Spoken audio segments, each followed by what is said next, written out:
जय श्री कृष्ण मित्रों, आप सभी का बहुत बहुत स्वागत है आपके अपने ही चैनल एस्ट्रो गुरुजी में। मित्रों, यदि आपने अभी तक हमारे चैनल को सब्सक्राइब यदि नहीं किया हो तो अभी सब्सक्राइब कर लें और बेल आइकन को अवश्य दबाएं, जिससे हमारे अगले आने वाले नए वीडियो की नोटिफिकेशन सबसे पहले आपके पास पहुंचे। आप नित्य नई नई ज्ञानवर्धक जानकारियां व नित्य का राशिफल हमारे चैनल से प्राप्त करते रहें। तो मित्रों, आज आपको हम बताने जा रहे हैं कि वास्तुशास्त्र के अनुसार आपके घर का मुख्य द्वार कैसा हो, किस दिशा में आपको मुख्य द्वार रखना चाहिए, जिससे कि आपके घर में वास्तु दोष नहीं हो और घर में सुख समृद्धि का स्थायी वास रहे। तो ग्रह का हमारे जीवन में बहुत ही बड़ा योगदान होता है। यदि घर वास्तु के अनुसार बना हुआ है तो ग्रह सारे सही होंगे। सबसे महत्वपूर्ण घर ही होता है। वास्तुशास्त्र के अनुसार हमारे घर के दरवाजे कैसे हैं, इससे भी हमारे भविष्य पर प्रभाव पड़ता है। दरवाजे किस्मत भी चमका सकते हैं और बिगाड़ भी सकते हैं। तो आइए अब हम जानते हैं कि दरवाजों की दिशा और उनके आकार के बारे में महत्वपूर्ण जानकारी। दरवाजे हमारे घर का सबसे महत्वपूर्ण हिस्सा होता है। तो दरवाजे, आजकल लोग फ्लैट में रहते हैं तो सभी के दरवाजे एक समान होते हैं।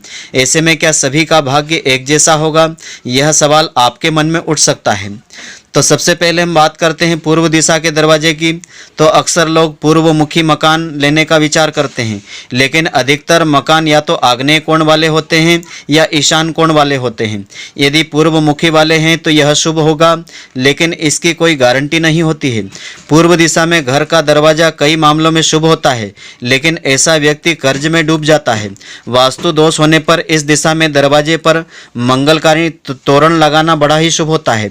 हालांकि यह दरवाजा बहुमुखी विकास व समृद्धि भी प्रदान करता है। इसके अलावा आग्नेय कोण का जो दरवाजा होता है, आग्नेय कोण का दरवाजे के बारे में कहा जाता है कि यह बीमारी और ग्रह कलह पैदा करने वाला होता है। दिन भर सूर्य का ताप घर में बने रहने से घर के भीतर का ऑक्सीजन लेवल कम होता है। यह दरवाजा सभी तरह की प्रगति को रोक देता है। लगातार इससे आर्थिक हानि भी उठाना पड़ती है। इसके अलावा दक्षिण दिशा का जो दरवाजा है, दक्षिण दिशा का दरवाजा है तो लगातार आर्थिक और मानसिक परेशानियों का सामना करना पड़ता है। दक्षिण दिशा में किसी भी प्रकार का खुलापन, शौचालय आदि नहीं होना चाहिए। इस दिशा की भूमि पर भार रखने से ग्रह स्वामी सुखी, समृद्ध व निरोगी होता है। धन को भी इसी दिशा में रखने पर उसमें बढ़ोतरी होती है। इसके अलावा नैऋत्य कोण का जो दरवाजा है, किसी भी स्थिति में दक्षिण पश्चिम में प्रवेश द्वार आपको नहीं बनवाना चाहिए। इस दिशा में प्रवेश द्वार होने का मतलब होता है परेशानियों को आमंत्रण देना। नैऋत्य कोण के बड़े होने से असहनीय स्वास्थ्य पीड़ा व अन्य गंभीर परेशानियां पैदा होती है, और यदि यह खुला रह जाए तो नाना प्रकार की समस्याओं का सामना करना पड़ता है। इसके अलावा पश्चिम दिशा का जो दरवाजा होता है, पश्चिम दिशा में दरवाजा होने से घर की बरकत खत्म हो जाती है। आपका रसोई घर या टॉयलेट इस दिशा में होना चाहिए। इससे आपके भवन का प्रवेश द्वार केवल पश्चिम दिशा में हो तो यह आपके व्यापार में लाभ तो देगा, मगर यह लाभ अस्थायी होगा। हालांकि जरूरी नहीं है कि पश्चिम दिशा का दरवाजा हर समय नुकसान देने वाला होता है। यदि घर के भीतर का वास्तु सही है और नीचे बताए गए दरवाजे के महत्वपूर्ण नियमों के अनुसार दरवाजा आपका है तो यह आर्थिक उन्नति में आपके लिए सहायक रहेगा। तो वायव्य कोण का जो दरवाजा है, उत्तर व पश्चिम दिशा में है तो यह आपको समृद्धि प्रदान करता है। यह भी देखा गया है कि यह स्थिति भवन में रहने वाले किसी सदस्य का रुझान आध्यात्म में बढ़ा देती है, लेकिन इसके लिए घर के भीतर का वास्तु सही होना चाहिए। वायव्य कोण यदि गंदा है तो वह नुकसानदायक होता है। और उत्तर दिशा का दरवाजा वास्तु के अनुसार उत्तर का दरवाजा हमेशा लाभकारी होता है। इस दिशा में घर के सबसे ज़्यादा खिड़की और दरवाजे रखना चाहिए। घर की बालकनी भी इसी दिशा में रखना चाहिए। उत्तर दिशा का द्वार समृद्धि, प्रसिद्धि और प्रसन्नता को लेकर के आता है। इस दिशा में वास्तु दोष होने पर धन की हानि व कैरियर में बाधाएं होती हैं। इसके अलावा ईशान कोण का जो दरवाजा है, यदि दरवाजा ईशान कोण में है तो यह शांति, उन्नति, समृद्धि और खुशियों का खजाना होता है। उत्तर और ईशान के दरवाजों में ध्यान रखने वाली बात यह है कि सर्दियों में घर में ठंडक रहती है, गर्माहट का अच्छे से इंतजाम करना चाहिए। साथ ही ईशान कोण के दरवाजे के बाहर का वास्तु भी आपका ठीक होना चाहिए। तो दरवाजे के कुछ महत्वपूर्ण नियम इस प्रकार से हैं।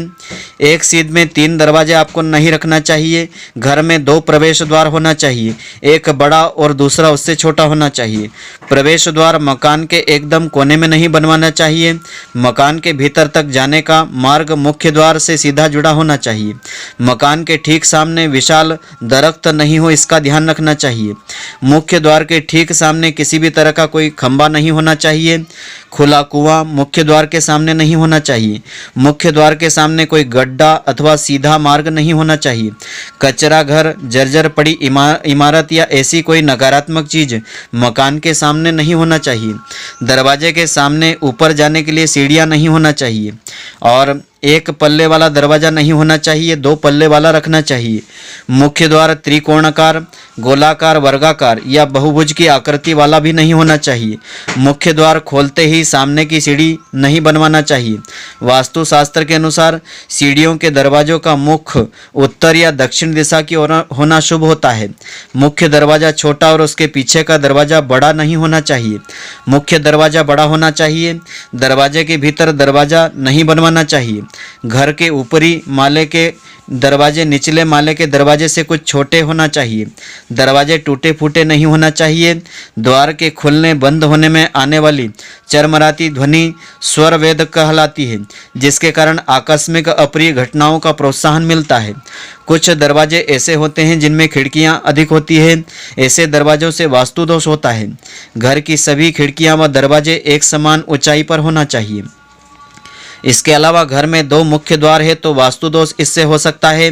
घर में प्रवेश का केवल एक मुख्य द्वार बड़ा ही होना चाहिए। विपरीत दिशा में 2 मुख्य द्वार नहीं बनवाना चाहिए। घर का मुख्य द्वार घर के बीचों बीच नहीं होकर के दाईं या बाईं ओर स्थित होना चाहिए या वास्तुशास्त्र से संपर्क करके आपको दरवाजा निर्मित करवाना चाहिए। ऐसा दरवाजा जिसके सामने वृक्ष, खंभा, दीवार, डीपी, हैंडपंप, कीचड़ आदि होता है तो उससे वास्तु दोष होता है। इससे वास्तु में स्तंभ वेद भी माना जाता है। घर का मुख्य द्वार बाहर की ओर खुलने वाला नहीं होना चाहिए। तो यह दरवाजे के विषय में मुख्य बातों का आपको ध्यान रखना चाहिए। तो मित्रों, आशा करता हूं कि आपको हमारी यह ज्ञानवर्धक जानकारी पसंद आई होगी। यदि आपको पसंद आई हो तो आप हमारे वीडियो को लाइक व शेयर अवश्य करें। धन्यवाद। जय श्री कृष्ण मित्रों, फिर मिलेंगे।